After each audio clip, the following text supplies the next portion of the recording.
Well, I've got your keys for every Pac-12 game this weekend. There are 6 of them in total. Oregon State and UCLA have one thing in common. You are Locked On Pac-12, your daily podcast on the Pac-12 Conference. It's the Locked On Podcast Network, your team every day.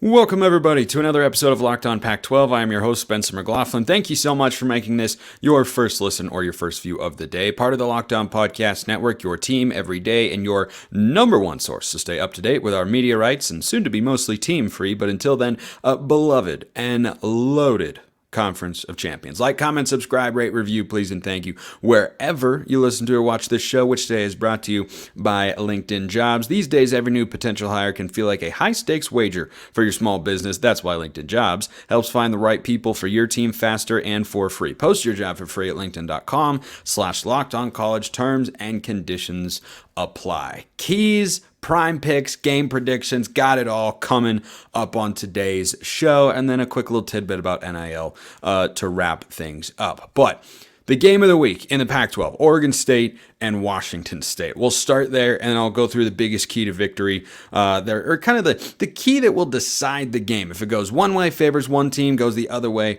I think favors the other team. Let's start with the game of the week in the Pac-12, Oregon State and Washington State in Pullman, nationally televised. Should be an awesome game. A lot on the line. Something I was thinking about the other day that's on the line here as well is Oregon State and Washington State both have really favorable schedules, and neither one have been to a Pac-12 championship game before. And this is the first step towards getting there in what is, the last year of the Pac as we know it. The key in this game is DJ Uiagalelei. If Oregon State goes into Pullman, which is going to be rocking on Saturday, if he goes in there and gets comfortable early, and this is a balanced Oregon State offense that can throw the ball down the field at all 3 levels and run it effectively behind what I believe is the best offensive line in the Pac-12, that benefits Oregon State greatly. And if DJ Uiagalelei is completing 65 to 70% of his throws and doesn't throw more than 1 interception, I think Oregon State has a really good chance to win the game. Now, on the flip side of things, if he is uncomfortable, and I feel this way about Washington State's quarterback Cam Ward as well, a lot of similarities between these two. Their styles are certainly not exactly the same, but when both play really well, it looks awesome, and it is awesome for their teams. I think Cam Ward is more important to Washington State because I trust Oregon State's running game more, but when both play poorly, they're completing a low percentage of passes, and they're turning the football over. That's what DJU did against San Diego State at some level. Of course, Oregon State was so much better, it didn't matter. It's going to matter a heck of a lot in this game. So I trust Cam Ward at home more than DJU on the road. But if you tell me right now that DJ Uiagalelei goes for 260 yards, 3 touchdowns, 1 interception, and goes 24 of 30 passing the ball, I think Oregon State wins the football game. But if he struggles, and Oregon State has to get one-dimensional against this Washington State defense, that is not a good place to be. So he's the biggest key right there, more so, I think, than Cameron Ward. UCLA at Utah. Just because I trust Cam Ward to play better being at home, though he's also going up against a difficult defense. UCLA at Utah. This is what Oregon State and UCLA have in common. They are trying to take their quarterbacks, who are both one-time 5-star recruits, and get them comfortable in a hostile road environment against a good defense with great defensive coaches. Jake Dickert, Kyle Whittingham are building the best defenses in this conference year in and year out since they have taken over as the head coaches of their respective programs. And Dante Moore is going to be tested for the first time this week. It looks like Cam Rising is going to play. What does that do for my feeling on Utah and the Pac-12 Prime Picks? Stay tuned. That comes later in the show. But Dante Moore's success will define this game. If you tell me right now that Dante Moore is not able to find his footing, they have to put in Ethan Garbers a little bit, they're going back and forth because neither guy's outplaying the other, Utah is going to win this game pretty comfortably. But if he lives up to the hype which he has through 3 weeks so far, this is his first Power 5 opponent. It's a pretty rude introduction to playing Power 5 college football. Here you go. Here's your first Power 5 game. Who's it against? Oh, Utah. Oh, well, you have them at home, right? No, you get them on the road. You get to go to Rice-Eccles Stadium, where the Utes haven't lost a home game with fans in the stands since 2018 to the eventual Pac-12 champion, Washington Huskies. That's the last time Utah lost in the stadium. Good luck, Dante. Have fun. Now, if he does well, UCLA is capable of winning the football game because Cam Rising, who's going to play, it appears, is certainly not going to be at 100%. And Utah's got a good offensive line, but UCLA's got a nasty front four. And if they pressure Cam Rising, I don't trust his mobility playing for the first time this year the way that I normally would to try and extend plays and keep it alive. And that UCLA front four, led by Laiatu Latu, is quite good. But the biggest key in this game is Dante Moore's success. Dante Moore has to be able to not necessarily be great like DTR was for many years, specifically last year in the Utah game. He doesn't have to be that level. The offense doesn't have to go through him. This is a team that wants to and is capable of running the football a lot, but you can't be one-dimensional against Utah. So Dante Moore, DJ Uiagalelei give the Beavs and the Bruins something in common here. Colorado at Oregon. Biggest key here. Can Colorado get stops that aren't turnovers? So far, the answer this season has been no, not really, or no, not at all. Now, they have had some key individual stops throughout the course of the season. That is true. Much like USC's defense last year, they have been most successful when turning over their opponent. Bo Nix has not thrown an interception yet through 3 games. He's only played one Power 5 team. Totally fair. He and the offense in the games they have played have looked very good, and Oregon has not been super turnover prone so far this season. In fact, I don't think they have a turnover this season. So if Colorado can get stops, they can hang around in this game. I think Oregon's defense is going to be tested by Shedeur Sanders, especially the secondary. I expect Sean Lewis to orchestrate a lot of the quick passing game that they've had success with so far this year to try to neutralize what is an advantage for the Ducks in the trenches when you're talking about Oregon's defense against Colorado's offense. And I think that if Colorado's defense, you don't even necessarily have to get outright stops that are punts, but if you just hold Oregon to field goals, stiffen in the red zone, maybe play a bend, don't break, don't give up the big play, make Oregon move the ball and get off the field to force them to take 3 instead of getting 7, that's how Colorado hangs around in this game. Otherwise, I think Oregon's offense is a lot to handle. They have a lot of weapons, a lot of depth, 5th-year quarterback, and Colorado's defense just hasn't been consistent enough for me to feel good about them otherwise. But if they are able to do that, they can have success in the football game and hang around. And then we've seen them do it before.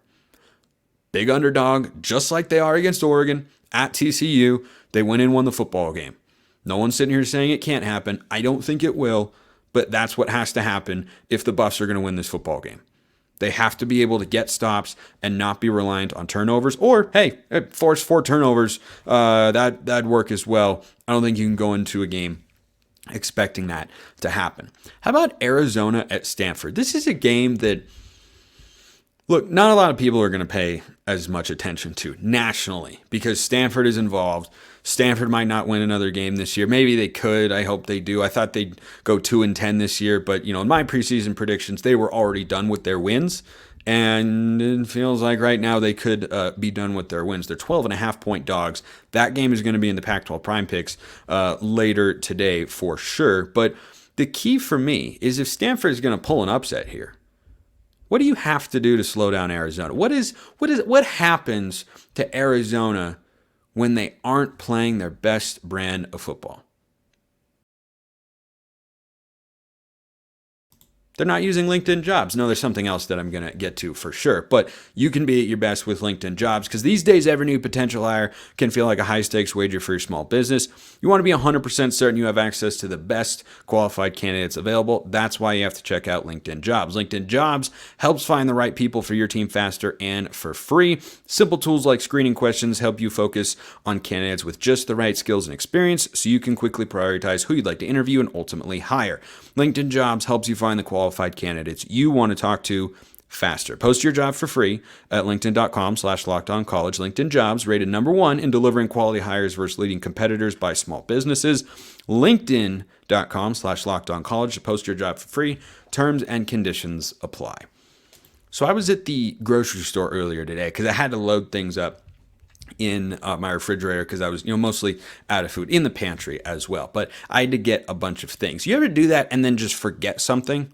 That's the worst, because you either have to go all the way back to the store if you really, really need it, or you have to wait until the next day, and then you can't stay on track with what you were planning to cook and everything. There's a solution now, because if you were missing the syrup for your pancakes, you forgot to get butter, or whatever it is, you now can have DoorDash grocery delivery. You can get what you want right when you need it. You've trusted DoorDash to deliver your restaurant favorites, and now you can get grocery delivery that actually delivers too. Get 50% off your first DoorDash order up to a $20 value. When you use code LOCKEDONCollege at checkout, limited time offer, terms apply. That's 50% off getting DoorDash groceries up to $20, no minimum subtotal, and 0 delivery fees on your first order when you download the DoorDash app in the App Store and enter code LOCKEDONCollege. Don't forget, that's code LOCKEDONCollege for 50% off your first order with DoorDash.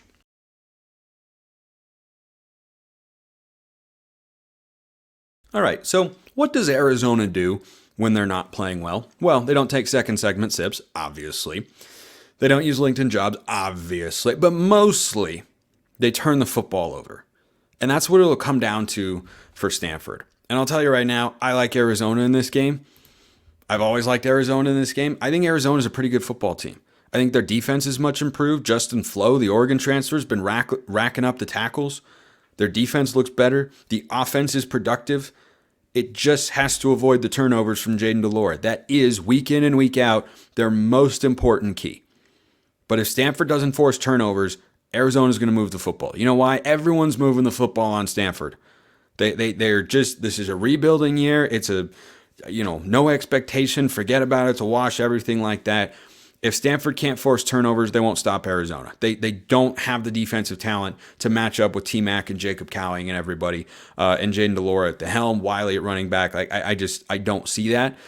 So you have to be able to turn over de Laura at least twice, I think, and once maybe down in the scoring area, at least inside the 30, to thwart a drive that could have resulted in points. I don't think that happens. They could pick them off maybe once, but overall, Arizona's just a better football team here. They're a big favorite for a reason. That's going to be in the Pac-12 Prime Picks for sure. USC at Arizona State. Big line in this game. There's one key here that we all have to remember, and that's that nothing matters. USC's winning the football game.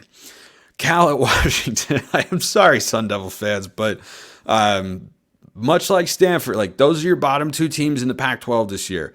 Much like Stanford, it's a rebuild year. It's year one. You knew it was a rebuild. USC is rolling right now. Trojans have quietly been playing better defense than they showed in week 1 against San Jose State. They held Stanford to, I think it was 10 points. They held Nevada to 14. That's how better defenses or good defenses play against that caliber of opponent. And we'll see what they do this week against ASU. They should win big. And they are favored to win big. And I think they will win quite big. Last key for this weekend slate of games, Cal at Washington. Now, this game, also in the Prime Picks, is an interesting one because Cal is coming off a win that didn't feel very good, and Washington is coming off a win that felt very good, and Washington is at home. What is the number one thing you can do as a football team, not as a defense, as a football team to neutralize a great passing attack? Run the football. Jaden Ott is expected to be on the field this week for the Bears, who have been inconsistent running the football. But over the last 2 seasons, their theme has been the same, and it matters even more in this game, which is how well can the Bears offense move the ball on the ground? Because if they can do that, I don't think they win this game, but they could hang around, and that's going to be the key to them hanging around, mucking the game up, is keep Michael Penix on the sidelines. Don't give him a lot of chances to come and take shots down the field in front of the home fans who are going to be packed at Husky Stadium for a late night kickoff. Don't allow them the opportunity to have as many possessions as they want. You got to be able to run the football. Use the new running clock in college football. Keep the Washington offense on the sidelines as much as you can. Try to play good enough defense and hang around. And by the way, they might be able to. So let's move now into the Pac-12 Prime Picks, which are coming off of a week that I am not proud of. They went 1-4 after a 7-3 start over the first 2 weeks. I was riding high, and then we got humbled last week. We got humbled in a big, big way. So sitting at 8-7 through 3 weeks on the year, it would be really nice to have a 4-1. I'd settle for a 3-2 though. I'm trying to get into like the mid to upper 50s on the season. We were just below 50% a year ago, which is not where I wanted to be. So first one, this line has gone up and down and up and down. I'm taking Oregon State -2.5. It's not a big number. You know, the number of times that a team wins and doesn't cover a spread that is 2.5 points, somewhere in the 15% range, 10-15%. So it's possible, it could happen, but you're essentially picking who wins the football game here. I think the answer is Oregon State. I trust the Beavs' offensive line and running game more than Washington State's to give them balance. And I think that Washington State is a good team. Make no mistake about it. But I think the Beavs are just going to be a tad too much. I won't be surprised if Washington State wins here at all whatsoever, because the Cougs are a good team. And whoever wins, as I said earlier, is a Pac-12 contender because they'll have the schedule to do it and they'll be a team capable of doing it. Like, there's so much on the line here. I'm so stoked for this football game. It's going to be fantastic. But I think the Beavs ultimately get it done. FanDuel, who's providing all the lines here for the Pac-12 Prime Picks, has them laying 2.5. I will swallow that no problem. And I will take Oregon State to win the football game. Full score prediction a bit later in the show. Utah. How about Utah? Cam Rising going to play. Look, won't be at 100%. But if you're giving me that crowd and that defense against a true freshman quarterback who hasn't played a Power 5 team before, I think Utah was going to win this game whether Cam Rising played or not. I don't think it's going to be easy all the time. But last year, UCLA hosting Utah, this is also a revenge game for them because of how that one played out. Now, Utah ended up winning the Pac-12 anyway, of course, but still, a lot of players on this Utes team, I think, remember that. Home field advantage is really important here, especially for the Utes, who have not lost a true home game since 2018. With Cam Rising expected to be back, I don't think that changes.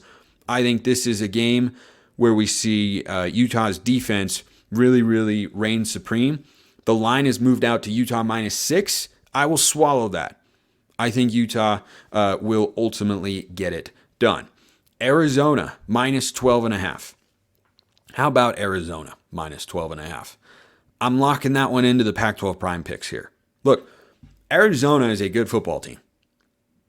I don't know if they're a great football team. In fact, I don't even think they're a great football team. But are they a good one? Yeah, I think they're solid.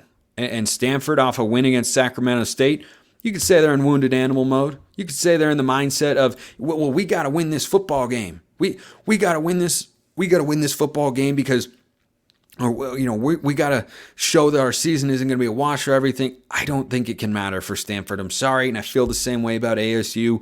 When you're outmatched, you're outmatched. And Arizona being a double-digit favorite at the Farm, I think they are that for a reason. I'll swallow the points there. Arizona -12.5. Cal +20.5 against Washington. I would like it more if this were 21.5. Last year in this game, I picked the spread correctly. I thought if it was 6.5, it was take Washington in Berkeley. If it was 7.5, take Cal. Final score, Washington 28, Cal 21. +7.5. Cal covered. I think they will do it again. I don't know that it's having a major impact, but it can help to take away a couple plays here and there. The running clock with the Bears. Look, they have to run the football. They have to run the football. But I think the mindset here for Justin Wilcox and company is we are going to come out and take the air out of the football. I wouldn't be surprised if they won the toss, if they took it first and tried to just keep Michael Penix over on the sidelines. I think Cal's defense, I thought it would be improved coming into this year. It's looked that way through the first few games. Didn't have a great start against Idaho, which is a good FCS program, but still, they shouldn't have scored 17 points. They only should have scored 10. But they held them scoreless for the final few quarters, or final 2.5, 3 quarters. whatever exactly it was, they went on a 31-0 run. That includes a 0 from the defense. I think that this defensive staff is in a good place right now. They played very well against Auburn. They played well against North Texas. They played well enough against Idaho. I think they can play just well enough to cover that 20.5 points. Last one, USC minus 34.5. Minus 34.5. You might be saying, Spencer, that's a big number. That is a big, huge, massive, gigantic number. You are correct. It is. It's a really big number. You know why? Because USC is really good and Arizona State is really not. I know they're on the road. It's not going to matter. The fans are not showing up in droves to see this Arizona State team. Maybe they'll show up a bit more to see if they could pull an unexpected upset, what would be, I think, a historic upset for the Sun Devils with how big of an underdog they are here. But 34.5, yeah, it's a lot of points to swallow. It is a lot. I got 6 games to choose from this week, and these are the 5 that I landed on. I think the Oregon-Colorado one, I would lean towards Oregon covering, but my final game prediction there is 48-27. I think that one's going to be really, really close in terms of where the point spread is. I think Oregon wins. Their offense, I think, will be too much for the Colorado defense, but the Buffs offense, I expect to be able to move the football. I just don't think they're going to be able to get enough stops against the Ducks. Oregon didn't run it well against Texas Tech. Colorado hasn't been able to stop the run against anybody at this point in time. So I think the Ducks get the ground game going. They have balance and they're explosive and have a good quarterback with Bo Nix. So Oregon 48, Colorado 27. UCLA line up to 6. Look, should I have perhaps bet it if I were betting on this stuff with my own actual money? TBD. Would I have liked it more at 4.5? Yeah, of course. You know, it would have been a sharp play to bet it at 4.5, see the line jump out to 6 with the Cam Rising news and say, okay, yeah, I think that's really, really good value there to have an extra 1.5. I think Utah is going to be able to get it done. I'll take the Utes 31-21 over UCLA, and they cover the -6. Oregon State, Washington State, game of the week. Game of the week. 2 good defenses, a good running game on the Oregon State side of things. I don't think this is a big shootout. I think there's a slugfest component to it. I will take Oregon State to win and cover 24-20 at Washington State in Pullman. Arizona minus 12.5. Why do I feel comfortable swallowing that? Because I think they're going to cover by 21 points, or win by 21 points rather. 34-13 the final. Arizona beats Stanford and covers the minus 12.5. I don't trust the Cardinal offense against an improved Arizona defense, and I don't trust anything about Stanford's defense with the way they played against USC last week. And I like a lot of things about the Arizona offense. Their running game is a little underrated, but not a feature of the offense. Got great weapons, good quarterback, good coach. I like the Wildcats big there. USC covers the 34.5, winning by just enough. I think just enough. 49-13. I've got the final score. Look, it wouldn't surprise me if USC won this game 56-13 or 63-17. They're going to score a lot of points on Arizona State. They're going to score a lot of points in this game, as they have been all season long. So I think that's your final score there. And then the last Pac-12 Prime pick, again, Oregon, Colorado is the one I don't have in here because I feel at least certain about it. Washington 38, Cal 20. The Golden Bears on the road for the second straight year lose but cover against the Huskies. Those be the Pac-12 Prime picks here in Week 4. All those lines, by the way, provided by FanDuel Sportsbook. You can snap in action this NFL season and college football with FanDuel, America's #1 sportsbook. Right now, new customers get $200 in bonus bets guaranteed when you place a $5 bet. That's $200 in bonus bets, win or lose. If you've been thinking about joining FanDuel, there's no better time to get in on the action. The app is so easy to use. Got a great interface, and there's a wide range of betting options, including spreads, player props, over-unders, and more. Visit FanDuel.com/LockedOn. Kick off the NFL season, which is underway, and college football. All the Pac-12 betting that you need is over there. FanDuel, official partner of the NFL. All right, wrapping up the show with just a little off-field thing. One of you sent in a mailbag question about this. I apologize, I forgot to jot your name down, but I did not forget about the question, because every question I've ever been sent, I answer here on the show. YouTube comments or hit me up on Twitter. at Smalls_55 or at LO_Pac-12. The question was about Congress enacting legislation to help the NCAA with NIL. There's some people out there not thrilled about what SMU is doing. They've got a very valuable NIL program. They've just bought their way into the ACC. It's one of the reasons that I had them as one of the top 2 targets for the Pac-12 in conference realignment back when that was a possibility. That ship has sailed. SMU has found a Power 5 home anyway. In case you were wondering just how much money SMU has, in the week following their announcement of joining the ACC, they raised an additional $100 million. It's just not that much money to the people down there. Now, there were, I believe, 30 donors that contributed to that, but that's 30 people who are saying, a few $1 million, whatever. Don't matter. It's okay. I don't need it. Well, I want you to have it, that is. Like, it doesn't affect my bank account. I can still put food on the table. I can still, pay for my kids to go to college and everything like that. It's all good. It's all good down there at SMU. They have insane amounts of money. Now, their NIL collective has been very active. It is extremely well funded. And look, NIL is in a space in college football where, I thought at the time when NIL and the portal came out at the same time as being, groundbreaking news stories in college football, I said, look, the portal is going to have a way bigger impact here. I've been right on that particular take. Doesn't mean NIL hasn't been a factor. Here's the thing. The best teams in the country, pre-NIL, post-NIL, are still winning at the highest level, and the best teams in the country are still recruiting at the high level. It doesn't look very different. Like, if you look at the 2024 recruiting rankings and the 2019 recruiting rankings, are you going to see a lot of differences there? Are you going to see a bunch of teams that just suddenly emerge? No. I mean, you have top kids who were, asking for, the Ohio State athletic director was talking about how kids are, asking for a few $1,000 just to go on a visit. I have heard that on more than one occasion. That does not surprise me. And you have the top kids in college football who are making a lot of money. I mean, if they're worth it, okay, people can put their money wherever they want. I may not think that it's particularly valuable in terms of getting a return on investment, but if they do, that's their prerogative. And who am I to tell them what to do with their money? Now, there are shady components to NIL, and this is where I think legislation would be helpful. However, I'm not counting on it because the NCAA, not exactly known for its competence, and Congress, not exactly known for its ability to get things done, though there might be a more unified bipartisan consensus on this particular matter. I have little faith that legislation is actually imminent. It could be. But one thing that I think is important to point out in this space and why legislation can be helpful in this world right now is that I don't know if everyone understands that being a sports agent is a licensed business. Like being a lawyer or a doctor or a dentist, there are qualifications and certifications you need. It's not as rigorous as those, to my knowledge, but you have to be a professional sports agent, a license to do so, a license to practice.